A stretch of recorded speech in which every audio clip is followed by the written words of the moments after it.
Oi pessoal, eu sou a Prof. Jaque, o Everton tá do outro lado da câmera e bem-vindos ao canal Aqui Tem Química. Estava pensando cá, estava olhando o meu cabelo e a minha blusa e o meu óculos. São todas coisas diferentes, mas todos são feitos de átomos.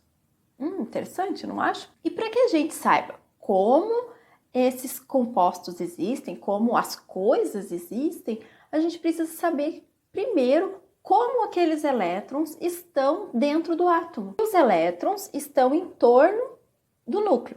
Nós temos o núcleo, que tem os prótons e os nêutrons, e em torno deste núcleo nós temos os elétrons.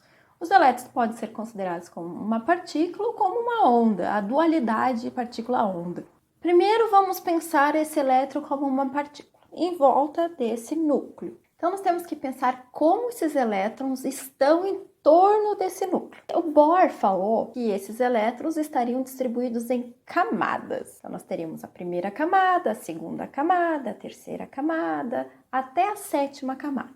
A primeira camada é um local muito pequeno, porque o núcleo já é pequeno, então a primeira camada ela é muito pequenininha.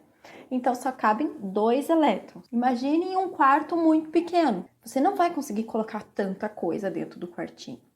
Concordam comigo? A segunda camada cabem 8 elétrons. Na terceira camada cabem mais elétrons. Então o que está acontecendo? O espaço está ficando maior. E se o espaço está ficando maior, nós conseguimos colocar mais elétrons. E quanto maior é a camada, mais distante deste núcleo ela está ficando. E está ficando cada vez maior. O Everton vai colocar aqui do ladinho as camadinhas e a quantidade de elétrons. Segundo pensamento agora que nós temos que ter. Pensando agora o elétron como uma onda. Para que eu ajude a vocês a pensar o elétron como uma onda, vamos ver agora a imagem aí de um ventilador. Mas quando você liga o ventilador, você não enxerga mais aquelas passas. Então é isso que acontece quando o elétron é considerado uma onda. Ele anda tão rápido naquele espaço que a gente chama de orbital, então a gente enxerga como uma onda. E essas funções de onda, elas têm um formato que a gente chama de orbital. O primeiro orbital que a gente tem é da primeira camada, que é o orbital S, 1s. Então esses elétrons, eles correm tanto, lembra do ventilador, que o formato que eles formam é um formato esférico. Então, quantos elétrons cabem no orbital 1s? 2. Próxima camada, camada número 2. Lembram? Cabem 8 elétrons. Já na segunda camada, que é um local maior, então a gente já consegue ter 2 orbitais diferentes. O orbital S, exatamente como eu falei antes, esférico, e o orbital P. Ele é uma forma de hélice de avião, aqueles aviões antigos. São 3. É o PX, o PY e o PZ.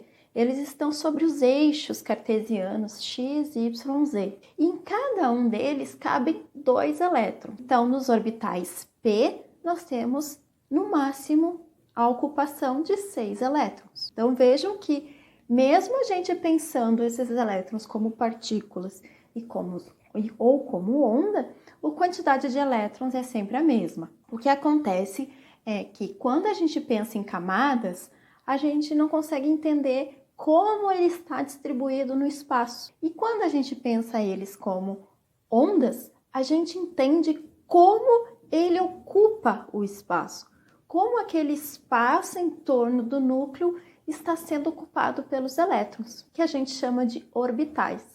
Terceira camada, ela já é bem maior que a primeira e que a segunda, obviamente, está mais distante do núcleo.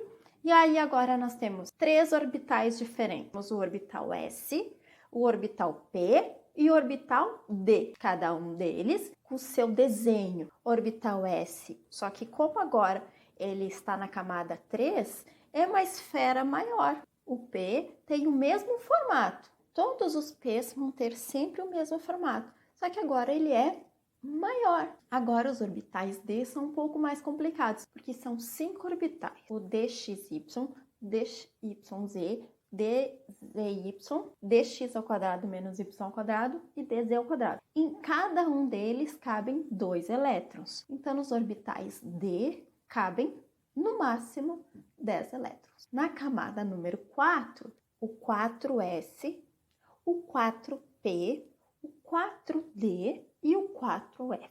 Então, de novo, se é S, ele é esférico, mas ele está na quarta camada.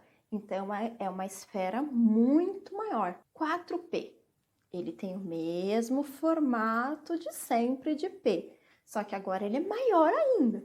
Então, está mais distante do núcleo. Os orbitais D continuam com os mesmos desenhos, com as mesmas formas, mas o que acontece agora é que ele é maior.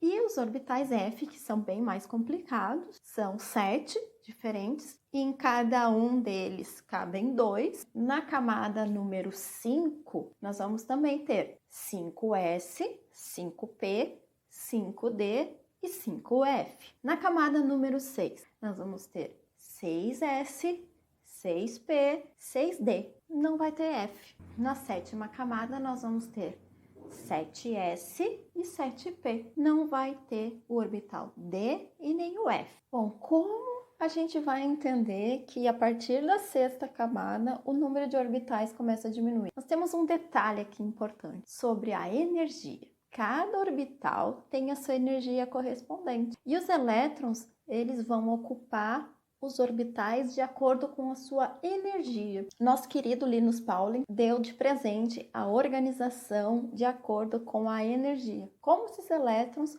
ocupam os orbitais de acordo com a energia. Aquele que tem menor energia é aquele que está mais próximo do núcleo, que é o orbital 1s. O próximo em energia é o 2s.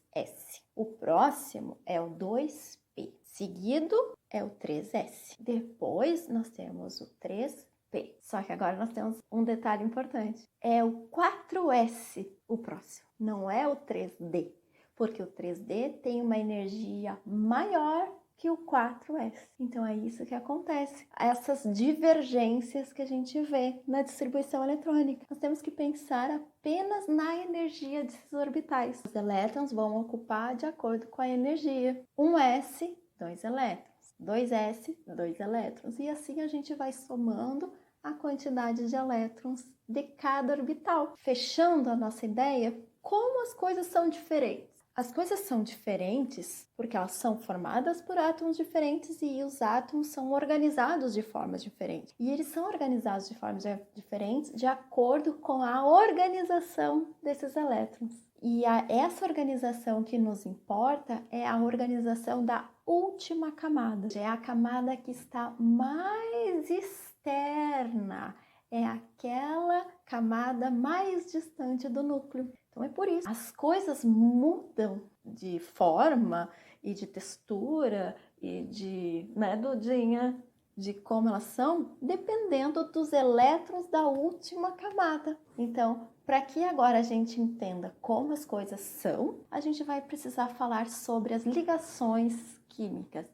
E aí fica para outro vídeo, uma outra conversa. Bom, pessoal, esse é o recado que eu queria dar para vocês, esses tópicos maravilhosos de química que eu queria conversar com vocês. Espero que vocês tenham gostado desse vídeo, deixa seu like, compartilhe seu vídeo, deixe seu joinha e até semana que vem. Tchau!